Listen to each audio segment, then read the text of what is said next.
It always starts the same way. A quiet person, staring a little too long, thinking a little too deeply, feeling a little too much. On the outside, deep thinkers look calm, measured, controlled, composed. But inside their mind, there's a whole universe, constantly moving, constantly questioning, constantly pulling them into places most people never visit. Deep thinkers don't just notice life, they absorb it. Every tone in someone's voice, every shift in someone's mood, every unspoken meaning behind a simple sentence, it all gets processed, analyzed, magnified. And that's where the suffering begins. Because the same mind that sees beauty others miss also feels pain others never notice. They're the people who lie awake at night, replaying a conversation from 2 years ago. The ones who feel heartbreak in echoes.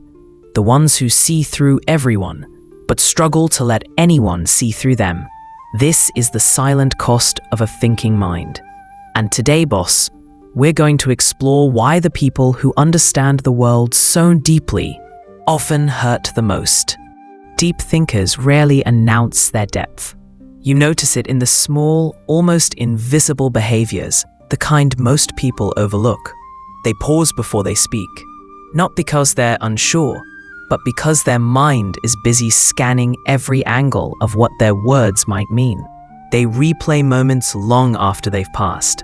A joke that sounded wrong, a glance that felt off, a sentence someone said that nobody else even remembers. Deep thinkers don't simply experience life. They decode it. They analyze motives, patterns, intentions, sometimes to understand others, sometimes to protect themselves. They can sense tension before anyone else feels it. They read silence as carefully as words. They notice when someone is hurting, even when that person swears they're fine. But this gift comes with a hidden cost. Because when you see everything, you also feel everything. The contradictions in people, the weight behind their smiles, the unspoken truths humming beneath every interaction. And while the world thinks deep thinkers are calm, on the inside, their mind is a non-stop storm of awareness. Here's the part most people don't understand. Deep thinking isn't just thinking more, it's feeling more. It's living with a brain that refuses to stay on the surface. For deep thinkers, every thought opens into 10 more. Every emotion has layers. Every decision becomes a crossroads they analyze from every possible angle. Psychologists call this cognitive hyperactivity, a mind that never fully shuts down, never stops scanning, never stops connecting dots that others don't even see. This turns simple moments into heavy ones. A small mistake becomes a character flaw. A slow reply becomes a sign of rejection. A mild conflict becomes a threat to the whole relationship. Deep thinkers aren't dramatic. Their mind is simply more sensitive, more observant, more attuned to the world's hidden shadows. And when you feel life with that level of intensity, joy is brighter, but pain hits twice as hard. Nobody wakes up one day as a deep thinker. It's a story written long before adulthood.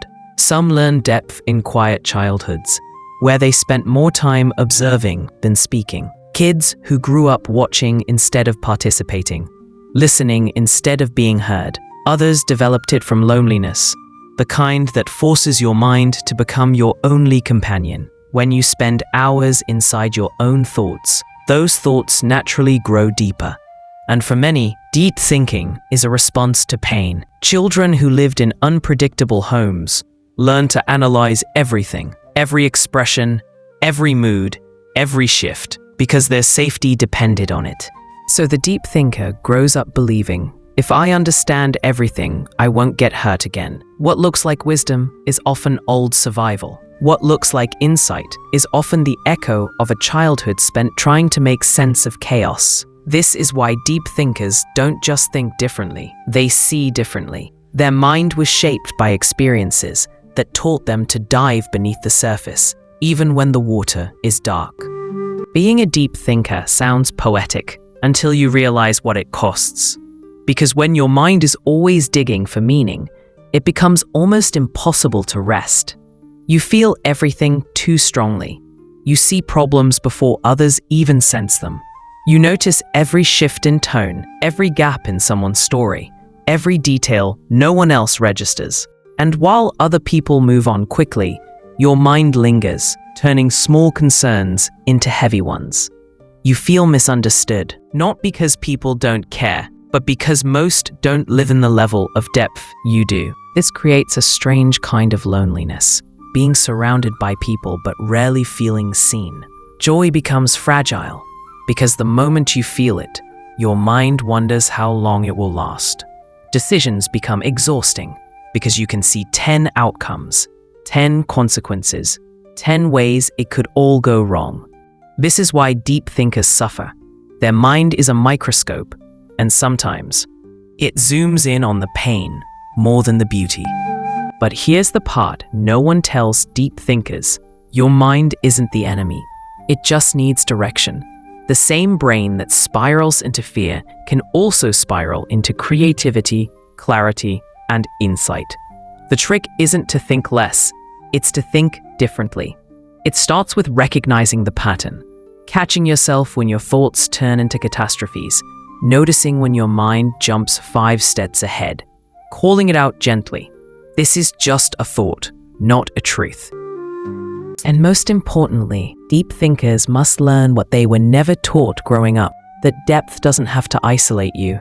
It can connect you to people who understand, to ideas that ground you, to emotions that guide you instead of overwhelm you. Deep thinkers don't suffer because they're weak. They suffer because they feel fully, see clearly, and understand life in a way most never will.